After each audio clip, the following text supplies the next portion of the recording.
Chapter 7. Patrick's First Appearance. Cutter and Ted Grimshaw, chief investigator for the district, carefully examined the evidence from Patrick's death. There wasn't much. No one suspected murder when Patrick died, so there was no effort to gather physical clues. There were 10 large color photos of the burned-out Chevy Blazer. After the car burned, there was very little left of the body in it, and that was buried. So now they had no idea who'd died in the crash. Patrick had spent that weekend in an old cabin near the edge of the forest outside Biloxi. Sunday night, February 9th, 1992, he called to tell his wife he was leaving the cabin. He stopped at Verhall's country store and bought 50 liters of gasoline. An hour later, Patrick's Chevy Blazer was found burning at the bottom of a steep hill 12 kilometers down the road. The fire was so hot that they couldn't rescue the driver. They read the license plate, and at 3:30 a.m., Trudy received the call that made her a widow. The next day, they discovered a shoe near the Blazer. When they showed it to Trudy, she recognized it as Patrick's and cried. His funeral was the following day. Dr. Hayani was happy to sit and chat with Patrick. He enjoyed being close to this patient who was in all the news reports. He encouraged Patrick to talk about his experience. The torture was something I could never accurately describe, Patrick said after an hour. Sleep is impossible. I hear voices, then I smell my flesh burning, and then I wake up. And it's not getting any better.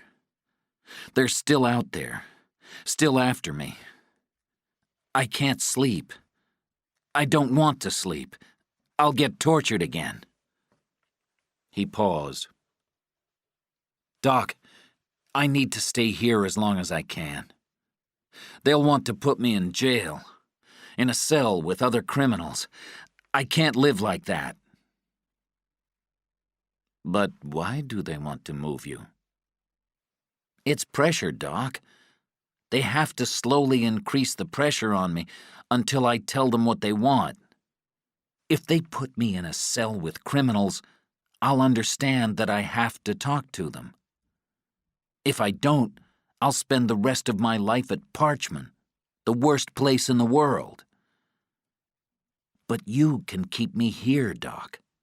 Just tell the judge I need to remain in your care, and I can stay here. Please, Doc. Hayani couldn't believe that this kind man could kill someone. Of course, Patrick, he said. The boy's mother was Neldine Crouch. She said her son had been missing since Sunday, February 9th, 1992, the same day Patrick Lanigan died. His name was Pepper Scarborough. He was 17 when he disappeared. There was no good evidence that Pepper and Patrick had ever met. However, Pepper's gun, tent, and sleeping bag were found in Patrick's cabin in late February of 1992. The two disappeared at about the same time from the same area. Cutter and Sweeney were almost positive that Pepper had died in Patrick's car.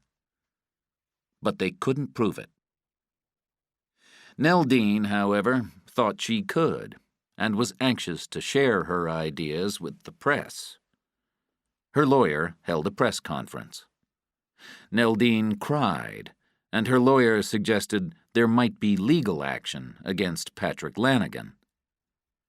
He had obviously killed Pepper and burned his body to hide the evidence so he could steal $90 million. The press loved it. They were given pictures of young Pepper.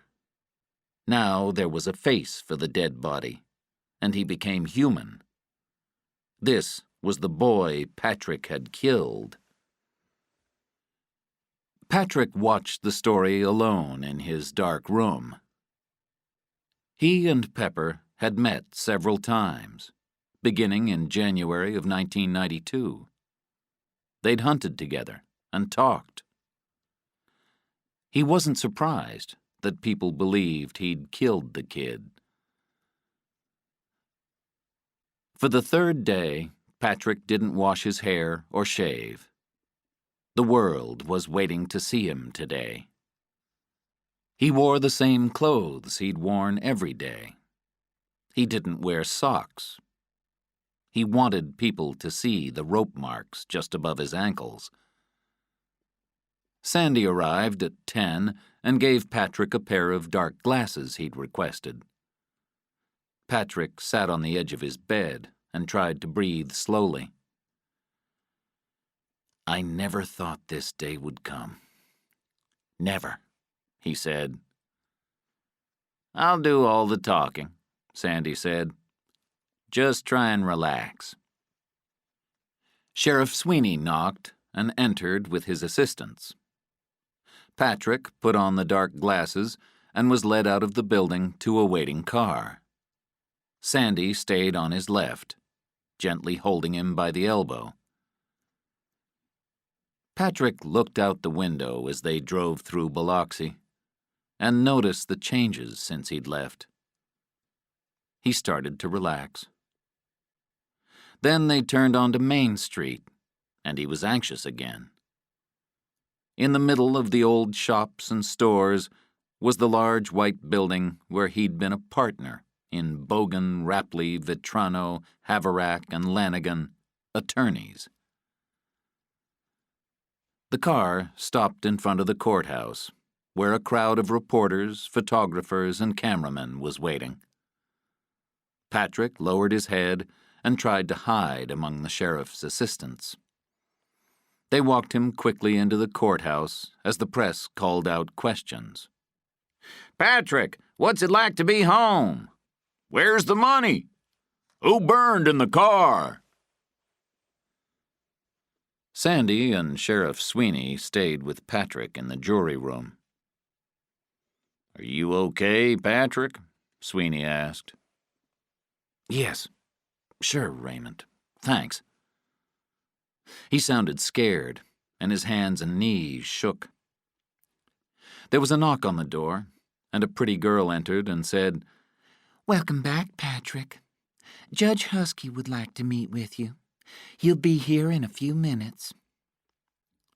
She and Sweeney left and closed the door. Finally, Patrick was alone with his lawyer. "A couple of things. First, Leah will contact you soon. I've written her a long letter, and I'd like you to give it to her." "Okay." "Second, there's a small machine for finding bugs called a DX-130. It costs about $600. Get one, and bring it with you whenever we meet. We'll get rid of bugs in the room and phones before each conference. Also, hire someone to check your office twice a week. It's very expensive, but I'll pay for it. Any questions?" "No." There was another knock, and Judge Carl Husky entered. Patrick smiled. He was desperate to see his old friend. "Good to see you, Patrick," Husky said warmly as they shook hands. "How are you?" "I've had better days, but it's good to see you, even in these circumstances." Husky was glad to know that his friend wasn't dead. He was worried about the capital murder charge. They could deal with the divorce and other lawsuits, but not murder. "Do you plan to enter a plea of not guilty?" he asked. "Yes, I do." "Then it will be a routine first appearance and will take less than 10 minutes. Judge Husky was often sympathetic toward ordinary people who'd committed awful crimes. He wanted to help, to forgive. But this was Patrick, his old friend. He almost had tears in his eyes. He kneeled next to him and said, "Patrick, I can't be the judge for this case, for obvious reasons. Right now, I'll handle the matters before the trial to make sure you're protected. I'm still your friend. Don't hesitate to call." "Thanks, Carl," Patrick said, biting his lip. Carl stood and headed for the door. "Are there a lot of people out there?" "Yes, Patrick. Friends and enemies. They're all out there." Crowded courtrooms were not uncommon for trials, but no one could remember such a crowded room for a simple first appearance. The press had taken the best seats. Many lawyers were there just to see Patrick. The papers had been full of stories about him for 4 days. The torture story had increased their curiosity. Charles Bogan and Doug Vitrano sat together. They'd wanted to sit in the front row to make eye contact with Patrick and threaten him quietly. But they were in the fifth. A few other lawyers had come to give Patrick their support. Escape was a common dream of many small-town lawyers. At least Patrick had had the courage to chase the dream. Many other people were present who'd hardly known Patrick, but now suddenly claimed to have been his friends. The door opened, and Sheriff Sweeney entered, holding Patrick by the elbow. Sandy followed. Patrick walked slowly, head down, across the room to the defendant's table. He sat down, his shoulders low, chin down. Sandy put his arm on his shoulder. The door opened again, and T.L. Parrish, the district attorney, entered alone. He walked to his table next to Patrick's and sat beside Sheriff Sweeney. Behind him were Agents Joshua Cutter, Brent Myers, and 2 others. Judge Husky entered and sat down. "State against Patrick S. Lanigan. Would the defendant please rise?" Patrick slowly stood.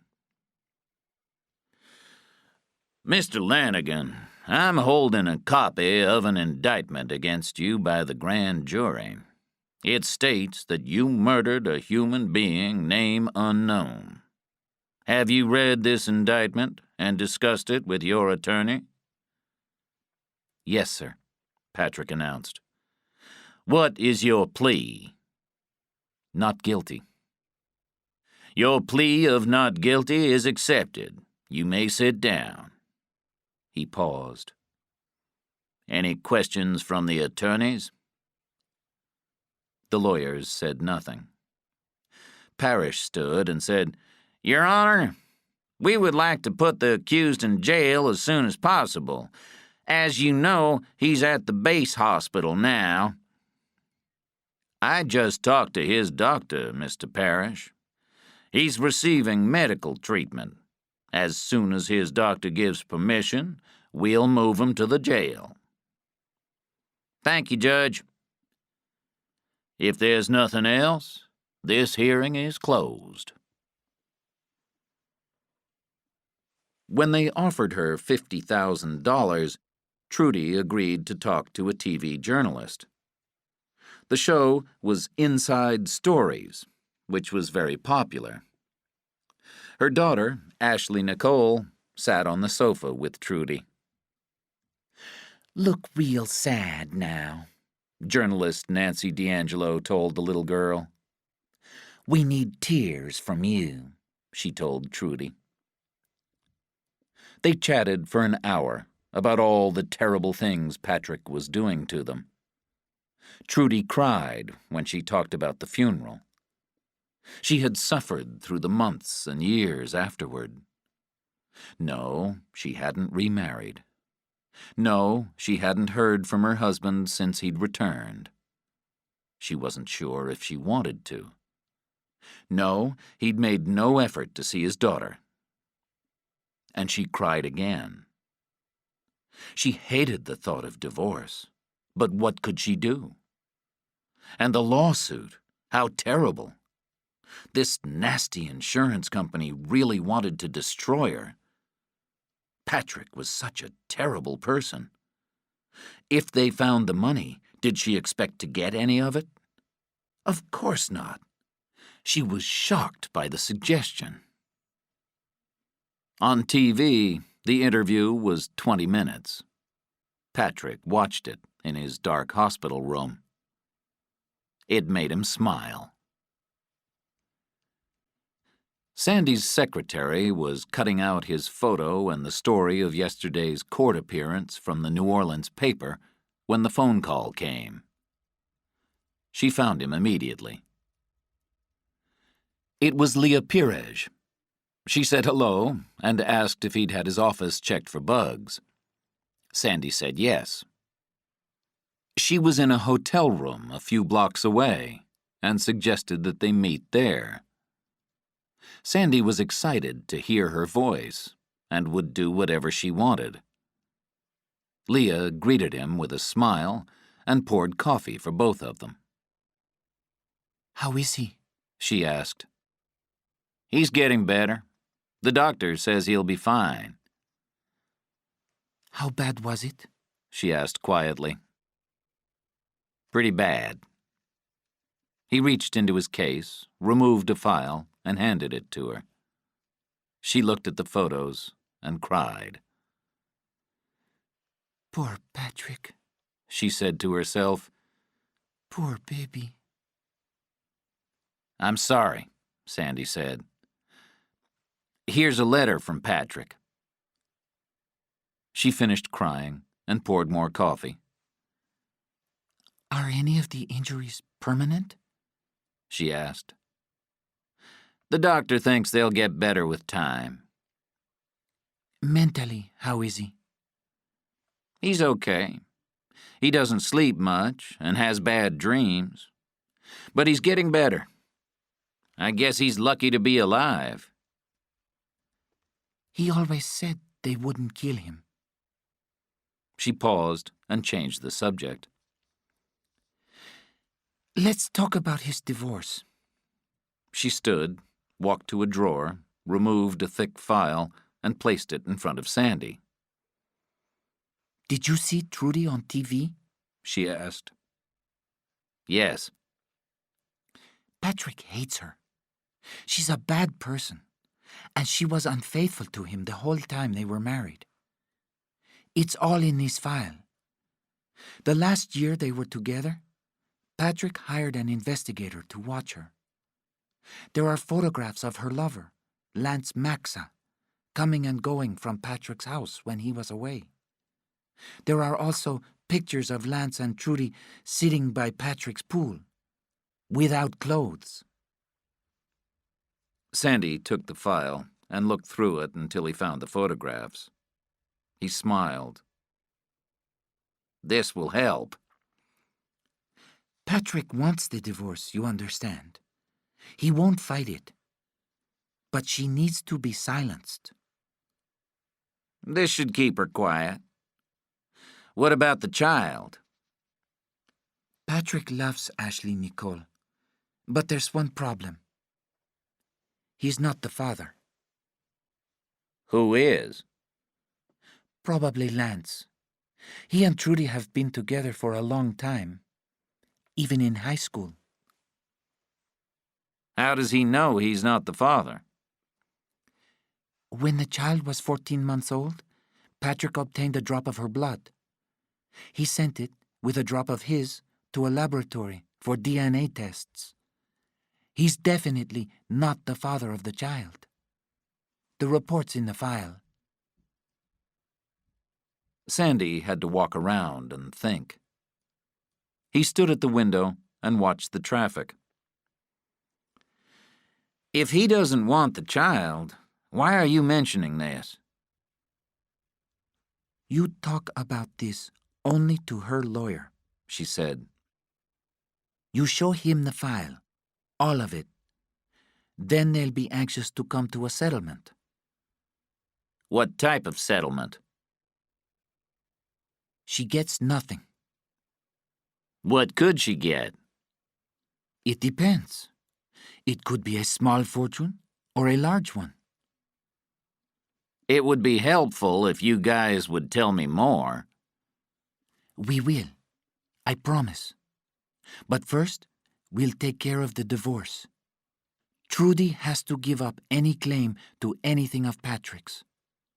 Get that done, and we'll chat again next week." It was suddenly time for Sandy to leave.